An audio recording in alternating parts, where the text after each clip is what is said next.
Hey guys, I'm Siggy. I'm here at Jafrum hanging out with the motorcycle gear experts, and those are actually the same experts that stand by 24/7 to answer all of your gear related questions. Today I'm going to introduce you to Scorpion's EXO 1100. This is one bad helmet. Everything from the shell to the liner to the shield, the ventilation, all of it together works great to give you just one well-rounded helmet. And I'm going to go through some of those features with you, starting with the shell itself. Scorpion uses a technology called TCT. This is their thermodynamic composite technology, and what this says is that they use a proprietary blend of 5 different layers, from everything from fiberglass to aramid to it's an organic polyresin fibers. They just mix together a bunch of different things that are very lightweight but durable to give you the protection that you need in a very solid shell. And that brings me to the ventilation of this helmet. They use what they call an aero-tuned ventilation, which means they have everything working together to give you almost the perfect ventilation throughout this helmet. We've got everything from 5 intake vents. I'm going to walk you through, or 4 intake vents, 5 exhaust vents, and I'm going to walk you through every single one of those vents here. With the 4 intake vents we have a mouth vent here in the front that has 3 different settings. You got open, halfway open, and closed. Then we have a brow vent right here that just has 2 settings, open or closed. And if that wasn't enough, we've also got 2 forward crown vents here in the front that are also open or closed. Now, with those working together with the exhaust vents, we have 5 exhaust vents. We've got an open and closed Venturi vent here that comes off the back of the spoiler, which gives you a really, sharp edge to create that vacuum. See, when you have the air splitting over the top of the helmet, it creates that vacuum, which is called a Venturi, and will actually pull the air from the front of the helmet out the back, and it pulls all that hot air out of there, giving you a nice cool scalp and keeping the sweat off your head. Now, some of the other things, that's just 2 vents there, 1 on each side. Now we've got 2 diffuser vents here at the back. Those also do the same. They help to pull some of that low pressure out of the back of it and keep it cooler down there. And then we've got vents along the bottom of the collar as well, which help, like the rest of them, keep the air from out the back and keeps the back of the neck cool as well. Okay, now while we're on the subject of the face shield, I'm going to go ahead and go over with that. Let me pop this right back down into your neutral area. Now, one thing we'll notice is right here in the area they use what they call a SpeedShift quick, or a shield quick change. What that is it's a quick rotation that allows it to be changed very quickly in a matter of seconds. If you'll notice here, it's just as easy as turning that and popping that off. That's it. Once you go to get it back in, you just make sure that this knob right here is lined up with this groove here, and you can actually slide that in and pop that right back on. It's very simple, very easy, and very quick. Now as we get to the bottom here, I think I accidentally locked it there. As we get to the bottom here, we'll notice that when it comes down, it actually sucks back because it's got that seal around the opening of the face here, and that when it sucks it back, it creates that seal all around, giving you a nice little barrier there from the wind and elements and rain and whatnot, and doesn't allow the wind to escape or anything to come in throughout the bottom or the top of the shield itself. Now, they use a thing on their shield that they like to call EverClear. What this is it's a no fog, anti-scratch coating that goes on the outside of the shield, and this keeps it, it's very hard to scratch, and it keeps it from getting messed up, as well as keeps it from fogging up on the inside. Even though you've still got that breath guard there, it's just kind of some extra protection there to guarantee you won't see any fog. Now, the other thing I was going to point out is you'll see this notch here on the side, this lever. Well, what that lever does is it moves your SpeedView sun visor. You pull that down, it drops right down, gives you that instant protection from the sun blinding you. Pop it back up, there it is, that easy, very glove friendly, you don't have to worry about that. Now as far as colors go, this shield itself, you can actually find it in anything from clear, light or dark smoke, a silver, gold, blue, ruby, green. All those are different mirrored finishes. Plenty of selection for the face shield itself. And then when it comes to your sun shield here inside, your internal sun shield, you can get that in actually a light smoke or a blue, an amber, a dark smoke, however you want it. These things are fully customizable, so take your pick.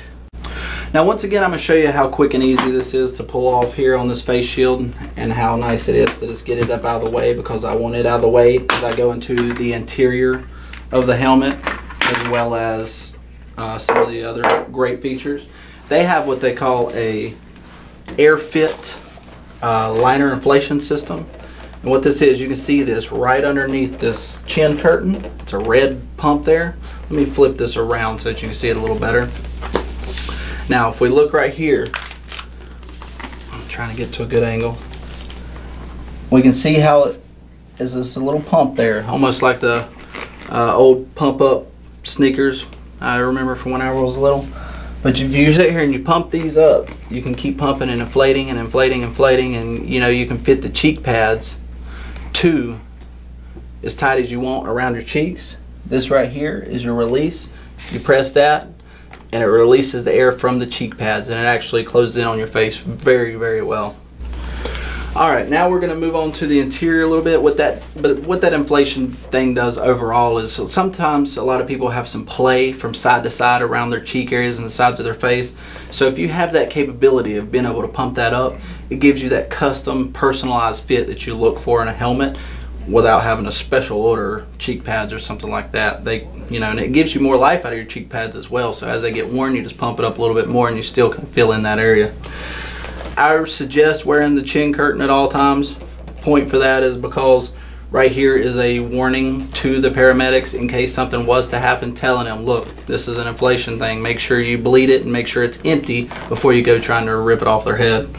And I use the term rip loosely. I don't believe they would, but as we remove that chin curtain there, we'll see it brings us to our cheek pads. Now I'm going to come inside my cheek pad here and I'm going to unbutton it from up underneath.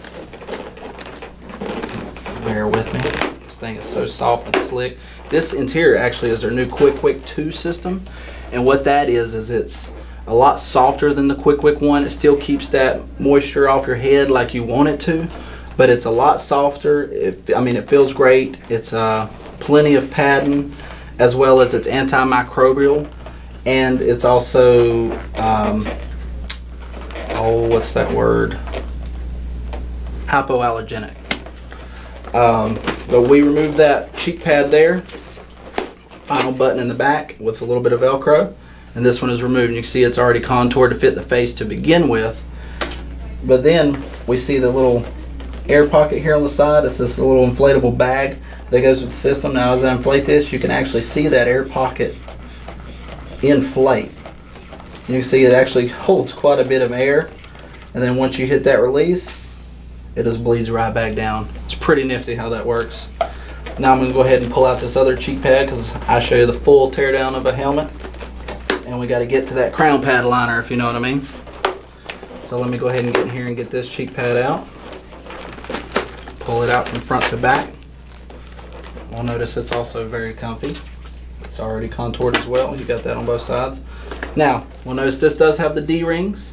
Now with these D-rings, you can upgrade to a quick release however you want to do it, or leave it as the D-rings. I preferably, I like the quick release, but the D-rings ain't so bad. Now we'll notice right here on the buckle strap padding, that is also easily removable with just one button. One button, it comes off.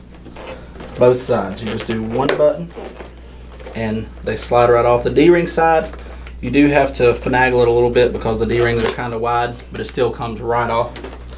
And if you sweat a lot, you sweat around the face, you definitely are going to want to wash those. This whole interior is easily removable, washable, and even replaceable if the case calls for it. Now let me remove this crown pad liner here and give you a really good look at the EPS. We're going to remove two snaps here in the back. Not remove, but unsnap them.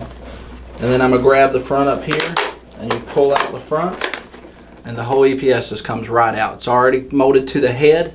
You see those same channels that Scorpion, as well as a bunch of other companies, use to allow that airflow to go through the EPS and through the top of the crown pad liner to give you that ultra feeling of being dry and clear, cool up top. Now we can see here in the top of the EPS, they have deep pocketed channels that run through the EPS, as well as holes that go to your diffusers and other vents throughout the helmet that give you that ultimate airflow. And you can see those are very well deep cut. They must give you some pretty crazy airflow. I haven't actually ridden with the helmet yet myself, but just based off the looks of it, I can tell that it's going to have some superior airflow, and it should do exactly what it's supposed to do. Now overall, the Scorpion 1100 still yet, even though it's one of their, you know, one of Scorpion's higher line, you know, right under the, I don't know, the R2000, their race style helmet. This is kind of that mix between their 400, their 410 to the R2000. You've got the best of both worlds, everything that's, you know, built for convenience, comfort, as well as you need for that racing standpoint and that racing style, as to even how this helmet rides and which positions will deflect air in the way that it should be ridden. You can't go wrong with this helmet, especially for the price point. You won't find the one that's this much geared for comfort as well as racing at this price point. It's definitely built like a Cadillac at the price of a Chevy. If you've got any questions or any more things you want to know about this helmet, feel free to contact us at 1-877-GO-HELMET, or you can visit us at Jafrum.com, where those online experts are available 24/7. Or you can go to YouTube and watch more of our videos. Please subscribe. We love to hear feedback from our customers, because here at Jafrum, you do the riding, but let us go the extra mile.